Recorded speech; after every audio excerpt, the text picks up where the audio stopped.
Hello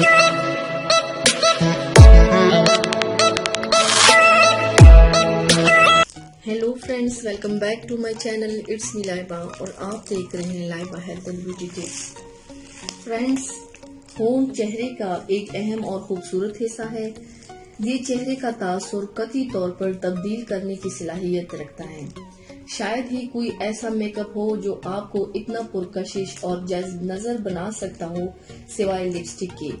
यही वजह है कि लिपस्टिक एक अरसे से खवातीन के श्रृंगार में शामिल सबसे कीमती और मशहूर शय है। इस काम में जितना चाहें वक्त सर्फ करें। जितनी मेहनत से लिपस्टिक लगाएंगी उसकी रंगत और शक्ल इतनी ही ज्यादा देर तक कायम रह सकेगी। फ्रेंड्स, कुछ खवातीन के लिए होंठ लिपस्टिक लगाने के बाद इंतहाई खुश्क हो जाते हैं। आगे सर्दियां भी आ रही है, सर्दियों की वजह से होंठ और भी मजीद खुश्क हो जाते हैं। कुछ खवातीन के होंठों पर कुदरती तौर पर खुश्की होती है।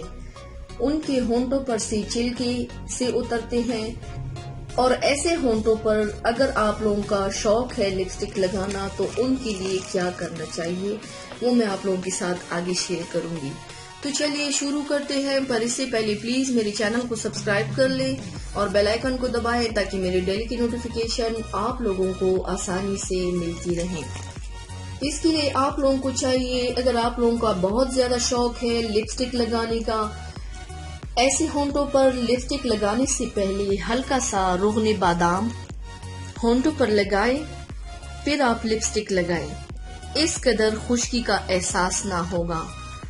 और इसके अलावा आपने रात सोने से पहले होंठों पर रोगने बादाम लगा के सो जाना है और सुबह उठ के आप लोग ने वैसे भी फेस वॉश से फेस वॉश करना है।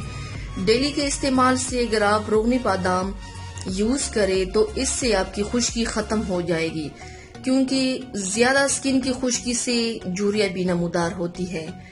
तो इसके लिए आप लोग ये स्किन पे भी यूज कर सकते हैं और होंठों पे तो स्पेशल यूज करें। इससे आपकी स्किन और आपकी होंठे इतनी सॉफ्ट होंगी, झुर्रियों का नामो निशान ही नहीं होगा। सो फ्रेंड्स, ट्राई जरूर कीजिएगा, मुझे फीडबैक जरूर दीजिएगा। मेरे चैनल को सब्सक्राइब करना मत भूलिएगा। अपना बहुत ज्यादा ख्याल रखिएगा। मिलते हैं मेरे नेक्स्ट वीडियो में, तब तक के लिए अल्लाह हाफिज।